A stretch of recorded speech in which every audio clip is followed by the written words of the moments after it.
Hello বন্ধুরা, good morning. তোমরা সবাই কেমন আছো? আশা করছি ভালো আছো। তো আমার ডালিয়াজি ব্লগে তোমাদের সবাইকে স্বাগত। চলে এসেছি আরেকটা নতুন ব্লগ নিয়ে। আজকে হচ্ছে মঙ্গলবার। তো আজকের দিনটা একদম ঝকঝকে চকচকে। দেখে নাও তোমরা কীরকম পরিমাণে রোদ উঠেছে। একদম প্রচুর গরম পড়েছে, প্রচুর গরম।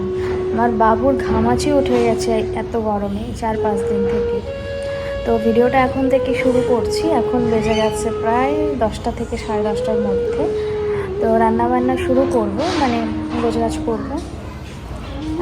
কালকে অফিস থেকে আসার সময় আমি কলার মোচা নিয়ে এসেছিলাম। তো সেই মোচাই আজকে রান্না করব। ফার্স্ট টাইম আমি নিজে একা হাতে করব। তো চলো ভিডিওটা দেখতে থাকো, ঠিক আছে? দেখো, এগুলো আমি এমনিতে ছাড়িয়ে রেখেছি। এটা তার একটু বার করবো। কলার মোচা খেতে কিন্তু বেশ ভালো লাগে। তো এখানে কলকাতায় তো কিনে খেতে হয়, কিন্তু আমাদের গ্রামে ওখানে কিন্তু এমনিতেই পাওয়া যায়। অনেক কলা গাছ থাকে, আর পাড়াতে যার কলা বাগান তাকে যদি বলা হয় সে কিন্তু এমনিতেই দিয়ে দেয়। কিন্তু এখানে সেটা হয় না, আসলে এখানে তো নেই। আর এই কলার মোচাটা আমার কাছে 40 টাকায় চেয়েছিল। আমি 20-25 টাকা মানে বলেছিলাম, তো ওগুলো নিয়ে যাও, 25 টাকা দাও। পরে আমি 25 টাকাতেই নিয়ে এলাম। তো আসলে কি বলো তো, খেয়েছি, খুব ভালো লাগে খেতে, কিন্তু আমি নিজে একা হাতে কোনোদিনও রান্না করিনি। তো ভাবলাম ট্রাই করি, কারণ আমাকে তো আমার ছেলেকে মানে রান্না করে খাওয়াতে হবে, নাহলে তো ওইগুলো স্বাদই বুঝবে না, তাই না? তো আমি ভাবলাম যে ট্রাই তো করি, ভালো খারাপ তারপর দেখা যাবে। তো আমি তাই জন্যই নিয়ে এসেছি। আর প্রথমে জানাতে চাইবো যে আমি প্রথমে ভেবেছিলাম যে ঘন্টর মতো করব আর বড়া করে ঝোল করব। তারপরে দেখলাম যে বড়া যে করেছি সেটা আমাদের ভাত দিয়ে খাওয়ার আগেই, মানে এমনিতেই আমরা বড়া ভেজে খেয়ে নিয়েছিলাম। তারপরে ওকে বললাম যে ঘন্ট আর হবে না, তো ওটাই গোল গোল করে বড়া করে তারপর ঝোল করি। আর এগুলো এমনি ভাজা ভাতের সাথে খাবো গরম গরম। এখানে আমি নুন আর হলুদ দিয়ে ভাপিয়ে নেবো। ভাপিয়ে মানে একটু ভালো করে সেদ্ধ করে নেবো।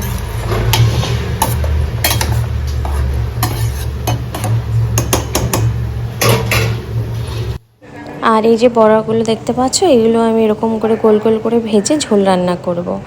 তো এগুলো কিন্তু এমনিতেও খেতে বেশ টেস্টি লাগছিল। মানে এটার না সব কিছুই, কলা এমন একটা জিনিস যে এর কোনো কিছুই বাদ যায় না। কলা পাতা থেকে শুরু করে, গাছ থেকে শুরু করে সমস্ত কিছুই। তো তৈরি করার জন্য তরকারিটা আমি জিরে ফোড়ন দিয়ে দিয়েছি। এদিকে বড়া, বা দেখো বড়া দিয়ে কাঁচুন্দা দিয়ে খাচ্ছে। তো যাই হোক, আমি এই যে টমেটো জিরে আদা পেস্ট দিয়ে দিয়েছি। তো এটা ভালো করে কষিয়ে কষিয়ে আমি রান্নাটা করব। আশা করছি ভালোই হবে। বাইরে দেখো কি পরিমাণ রোদ উঠেছে, দেখেছো? প্রচুর রোদ। তো এই দেখো, গ্রেভিটা আমি কষিয়ে নিচ্ছি, মানে ভালোভাবে কষিয়ে নিতে হবে, নাহলে কাঁচা কাঁচা গন্ধ করবে। আর আমি এইভাবেই রান্না করি। আর দেখো, যতটা কালার টকটকে মনে হচ্ছে ততটা কিন্তু নয়। আমি শুকনো লঙ্কা দিইনি, কাঁচা লঙ্কায় লাল যেগুলো হয়ে গেছে সেগুলো দিয়েছি, ঠিক আছে? আর টমেটো পেস্ট, এই জন্যই কালারটা হয়েছে। তারপর হলুদ দিয়েছি। তো ভালো করে কষিয়ে নিয়ে আমি এখানে পরিমাণ মতো জল দিয়ে দিলাম। তো জল দিয়ে তারপরে ভালো করে ঝোলটাকে ফুটতে দেবো। ফুটে আসলে আমি বড়াগুলো এখন দিয়ে দিচ্ছি। আঁচটা কমিয়ে নিয়েছিলাম, কিন্তু দেখো এখানে আমি না কম গ্রেভি দিয়ে দিয়েছি। আমার মনে হচ্ছে এগুলো একদম শুকিয়ে যাবে, কারণ বড়াতে রসটা টেনে না। যাই হোক, দেখা যাক, আমি দুজন মানুষ হয়ে যাবে ঠিক। দেখো হয়ে গেছে। তো সন্ধে হয়নি, বিকেল হয়ে গেছে। চলে এসেছি ছাদে, জামা কাপড়গুলো তুলবো। দেখো এই সাইডটা বেশ, এই জায়গাটা দেখো কত সুন্দর লাগছে। ঘরে এত গরম, এখানে বেশ ভালো লাগছে। হাওয়া দিচ্ছে, দেখতে বেশ ভালো লাগছে।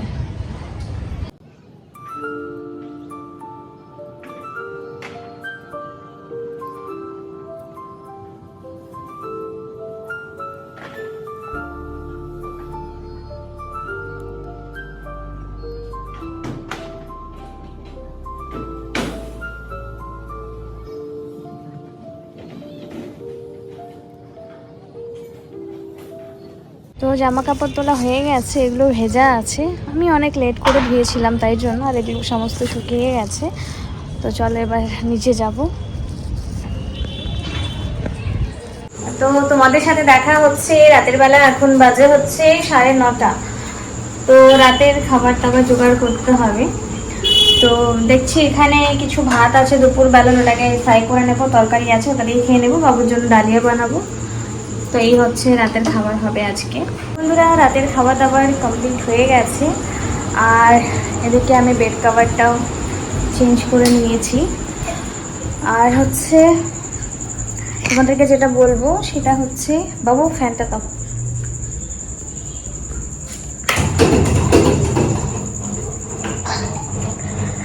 তো তোমাদেরকে একটা কথা বলবো, সেটা হচ্ছে যে আমি একটা সিদ্ধান্ত নিয়েছি আর কি। মানে আমার যে কাজটা আছে সেটা আমি পার্ট টাইম করতাম, 4 ঘন্টার করতাম। বাবু যখন মানে 6-7 মাসের, তখন আমি 8 ঘন্টার জায়গায় 4 ঘন্টা করি, কারণ হয়ে উঠতো না। তো এখন দেখছি যে বাবু বড় হয়ে গেছে, তো আমি এই জন্য ফুল টাইমের জন্য অ্যাপ্লাই করে দিয়েছি। মনে হলো যে আমি মেবি করতে পারবো 8 ঘন্টা, কোনো ব্যাপার নয়। তার মধ্যে কলকাতার মতো জায়গায় ঘর বাড়ি করা তো মুখের কথা নয়, আর একা কাজে তারা একদমই সম্ভব নয়। তো চেষ্টা করছি কাজ করা যাক মন দিয়ে। বাবুর জন্য এখানে একটা ঘর করে দিতে হবে। তো স্বপ্ন তো অনেক আছে, এবার সব স্বপ্ন দেখলে যে পূরণ হবে সেটা তো নয়, কিন্তু চেষ্টা তো করতেই পারি, তাই না? তো তাই জন্য ফুল টাইমের অ্যাপ্লাইটা করলাম। অ্যাপ্রুভাল আসলে আমাকে 8 ঘন্টা করে কাজ করতে হবে, আর আগামীকাল মেবি আমি সিস্টেমটা পেয়ে যাব। তো এটাই বলার ছিল যে একটা সিদ্ধান্ত নিয়েছি আমি। এটা একটা বড় সিদ্ধান্তই বলতে পারো, কারণ ওরা 8 ঘন্টা মানে 8 ঘন্টায় আমাকে প্রপার কাজ দেখাতে হবে। তো এটাই কথা ছিল। যাই হোক, বাবু ঘুমোবে, ডাকছে আমাকে। তো ব্লগটা বড় করছি না, এখানেই শেষ করছি। টাটা, দেখা হচ্ছে আরেকটা নতুন ভিডিও নিয়ে। ভিডিওগুলো যদি ভালো লাগে তো পাশে থেকেও সাবস্ক্রাইব করে সহায়তা করো।